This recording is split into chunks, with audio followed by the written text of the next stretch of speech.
Chapter 10. Terrain. Only about a third of the chapter, comprising sections 1-13, deals with terrain, the subject being more fully treated in ch. 11. The 6 calamities are discussed in sections 14-20, and the rest of the chapter is again a mere string of desultory remarks, though not less interesting, perhaps, on that account. 1. Sun Tzu said, "We may distinguish 6 kinds of terrain, to wit, 1. Accessible ground. Ma Yao Chn says, plentifully provided with roads and means of communications. 2. Entangling ground. The same commentator says, net-like country, venturing into which you become entangled. 3. Temporizing ground. Ground which allows you to stave off or delay. 4. Narrow passes. 5. Precipitous heights. 6. Positions at a great distance from the enemy." It is hardly necessary to point out the faultiness of this classification. A strange lack of logical perception is shown in the Chinaman's unquestioning acceptance of glaring cross-divisions such as the above. 2. Ground which can be freely traversed by both sides is called accessible. 3. With regard to ground of this nature, be before the enemy in occupying the raised and sunny spots, and carefully guard your line of supplies. The general meaning of the last phrase is doubtlessly, as Sun Tzu says, not to allow the enemy to cut your communications. In view of Napoleon's dictum, the secret of war lies in the communications. 82. We could wish that Sun Tzu had done more than skirt the edge of this important subject here and in Section 10, 7. Section 11.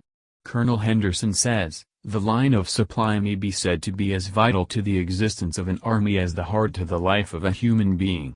Just as the duelist who finds his adversary's point menacing him with certain death, and his own guard astray, is compelled to conform to his adversary's movements, and to content himself with warding off his thrusts, so the commander whose communications are suddenly threatened finds himself in a false position, and he will be fortunate if he has not to change all his plans, to split up his force into more or less isolated detachments, and to fight with inferior numbers on ground which he has not had time to prepare, and where defeat will not be an ordinary failure, but will entail the ruin or surrender of his whole army. Then you will be able to fight with advantage." 4. Ground which can be abandoned but is hard to reoccupy is called entangling. 5. From a position of this sort, if the enemy is unprepared, you may sally forth and defeat him. But if the enemy is prepared for your coming, and you fail to defeat him, then, return being impossible, disaster will ensue. 6. When the position is such that neither side will gain by making the first move, it is called temporizing ground. Sun Tzu says, each side finds it inconvenient to move, and the situation remains at a deadlock. 7. In a position of this sort, even though the enemy should offer us an attractive bait, Sun Tzu says, turning their backs on us and pretending to flee. But this is only one of the lures which might induce us to quit our position. It will be advisable not to stir forth, but rather to retreat, thus enticing the enemy in his turn. Then, when part of his army has come out, we may deliver our attack with advantage. 8.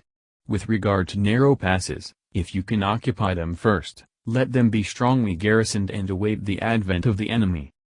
Because then, as Sun Tzu observes, the initiative will lie with us, and by making sudden and unexpected attacks we shall have the enemy at our mercy. 9. Should the army forestall you in occupying a pass, do not go after him if the pass is fully garrisoned, but only if it is weakly garrisoned. 10. With regard to precipitous heights, if you are beforehand with your adversary, you should occupy the raised and sunny spots, and there wait for him to come up. T.S. Alkung says, the particular advantage of securing heights and defiles is that your actions cannot then be dictated by the enemy. For the enunciation of the grand principle alluded to, see Section 2. Chang Yu tells the following anecdote of Pi Xing-chen, AD 619–682, who was sent on a punitive expedition against the Turkic tribes. At night he pitched his camp as usual, and it had already been completely fortified by wall and ditch, when suddenly he gave orders that the army should shift its quarters to a hill nearby. This was highly displeasing to his officers, who protested loudly against the extra fatigue which it would entail on the men. Chen, however, paid no heed to their remonstrances and had the camp moved as quickly as possible. The same night, a terrific storm came on, which flooded their former place of encampment to the depth of over 12 feet. The recalcitrant officers were amazed at the sight, and owned that they had been in the wrong. "How did you know what was going to happen?" they asked. Chen replied, "From this time forward be content to obey orders without asking unnecessary questions." From this it may be seen, Chang Yu continues, that high and sunny places are advantageous not only for fighting, but also because they are immune from disastrous floods. 11. If the enemy has occupied them before you, do not follow him, but retreat and try to entice him away. The turning point of Li Shimin's campaign in 621 AD against the two rebels, Chen Te, king of Xia, and Wang Shixiacheng, prince of Qing, was his seizure of the heights of Wulao, in spite of which Chen Te persisted in his attempt to relieve his ally in Luoyang, was defeated and taken prisoner. Si Chu Tiang Shu, ch. 2, Fall. 5 Verso, and also ch. 54. 12. If you are situated at a great distance from the enemy, and the strength of the two armies is equal, it is not easy to provoke a battle. The point is that we must not think of undertaking a long and wearisome march, at the end of which, as Tu Yu says, we should be exhausted and our adversary fresh and keen. And fighting will be to your disadvantage. 13. These 6 are the principles connected with earth. Or perhaps, the principles relating to ground. See, however, Section 8. The general who has attained a responsible post must be careful to study them. 14. Now an army is exposed to 6 several calamities, not arising from natural causes, but from faults for which the general is responsible. These are, 1. Flight, 2. Insubordination, 3. Collapse, 4. Ruin, 5. Disorganization, 6. Rout. 15. Other conditions being equal, if one force is hurled against another 10 times its size, the result will be the flight of the former. 16. When the common soldiers are too strong and their officers too weak, the result is insubordination. Tu Mu cites the unhappy case of Tianpu, Shin Tiangshu, ch. 148, who was sent to Wei in 821 AD with orders to lead an army against Wang Tiang Tiesu. But the whole time he was in command, his soldiers treated him with the utmost contempt, and openly flouted his authority by riding about the camp on donkeys, several thousands at a time. Tianpu was powerless to put a stop to this conduct, and when, after some months had passed, he made an attempt to engage the enemy, his troops turned tail and dispersed in every direction. After that, the unfortunate man committed suicide by cutting his throat. When the officers are too strong and the common soldiers too weak, the result is collapse. T.S. Alkung says, the officers are energetic and want to press on, the common soldiers are feeble and suddenly collapse. 17. When the higher officers are angry and insubordinate, and on meeting the enemy give battle on their own account from a feeling of resentment, before the commander-in-chief can tell whether or no he is in a position to fight, the result is ruin. Wang C's note is, this means, the general is angry without cause, and at the same time does not appreciate the ability of his subordinate officers, thus he arouses fierce resentment and brings an avalanche of ruin upon his head. 18. When the general is weak and without authority, when his orders are not clear and distinct. Wei Liaotzu, ch. 4, says, if the commander gives his orders with decision, the soldiers will not wait to hear them twice. If his moves are made without vacillation, the soldiers will not be in two minds about doing their duty. General Baden Powell says, italicizing the words, the secret of getting successful work out of your trained men lies in one nutshell in the clearness of the instructions they receive. 84 cf. Also Wu Tzu ch. 3, the most fatal defect in a military leader is difference, The worst calamities that befall an army arise from hesitation. When there are no fixed duties assigned to officers and men. Sun Tzu says, neither officers nor men have any regular routine. And the ranks are formed in a slovenly haphazard manner, the result is utter disorganization. 19. When a general, unable to estimate the enemy's strength, allows an inferior force to engage a larger one, or hurls a weak detachment against a powerful one, and neglects to place picked soldiers in the front rank, the result must be rout. Chang Yu paraphrases the latter part of the sentence and continues, whenever there is fighting to be done, the keenest spirits should be appointed to serve in the front ranks, both in order to strengthen the resolution of our own men and to demoralize the enemy. Cf. The Primi Ordines of Caesar, de Bello Gallico, v. 28, 44, et al. 20. These are 6 ways of courting defeat, which must be carefully noted by the general who has attained a responsible post. See Supra, section 13. 21. The natural formation of the country is the soldier's best ally. Chen Hao says, the advantages of weather and season are not equal to those connected with ground. But the power of estimating the adversary, of controlling the forces of victory, and of shrewdly calculating difficulties, dangers and distances, constitutes the test of a great general. 22. He who knows these things, and in fighting puts his knowledge into practice, will win his battles. He who knows them not, nor practices them, will surely be defeated. 23. If fighting is sure to result in victory, then you must fight, even though the ruler forbid it. If fighting will not result in victory, then you must not fight even at the ruler's bidding. Cf. 8. Section 3 Fin.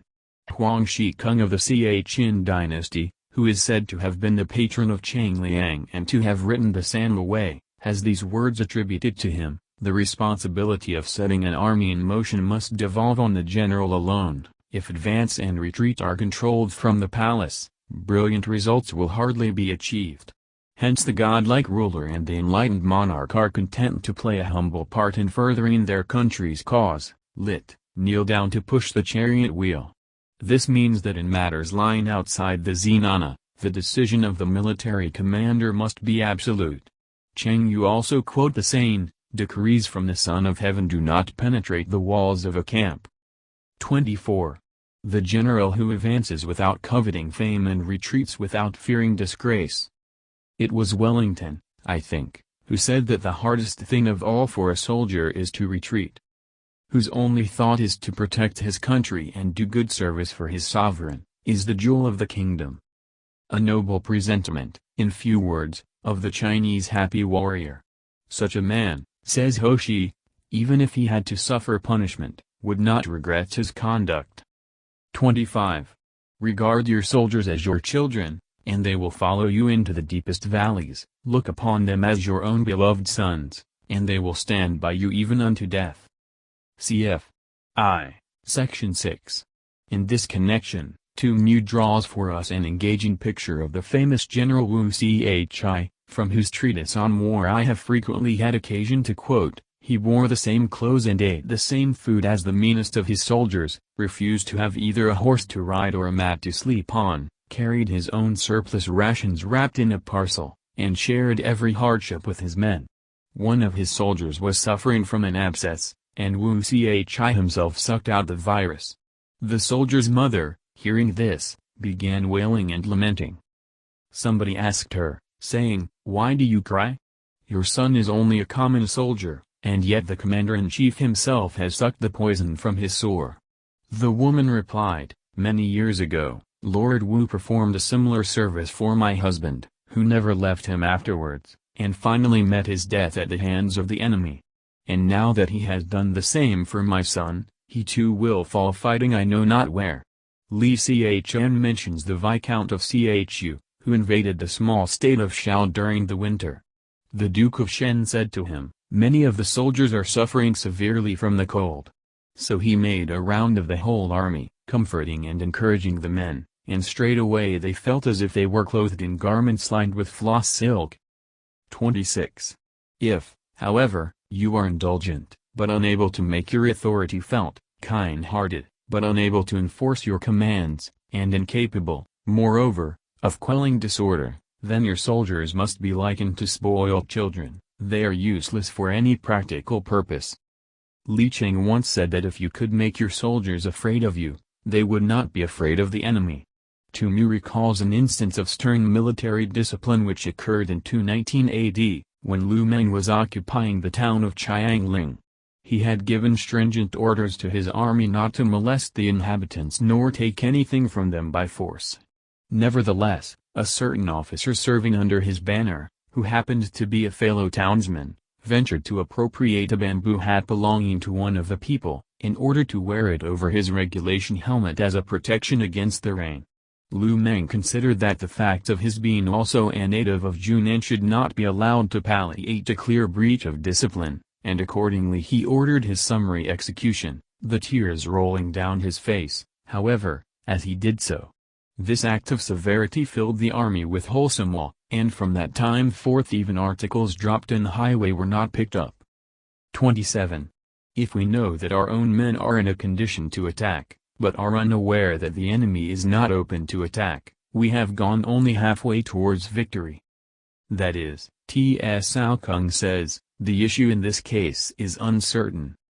28. If we know that the enemy is open to attack, but are unaware that our own men are not in a condition to attack, we have gone only halfway towards victory. 29. If we know that the enemy is open to attack, and also know that our men are in a condition to attack, but are unaware that the nature of the ground makes fighting impracticable, we have still gone only halfway towards victory. 30. Hence the experienced soldier, once in motion, is never bewildered. Once he has broken camp, he is never at a loss. The reason being, according to Tu Mu, that he has taken his measures so thoroughly as to ensure victory beforehand. He does not move recklessly, says Cheng Yu, so that when he does move, he makes no mistakes. 31. Hence the saying, if you know the enemy and know yourself, your victory will not stand in doubt. If you know heaven and know earth, you may make your victory complete. Li Cheng sums up as follows, given a knowledge of three things: the affairs of men, the seasons of heaven and the natural advantages of earth, victory will invariably crown your battles.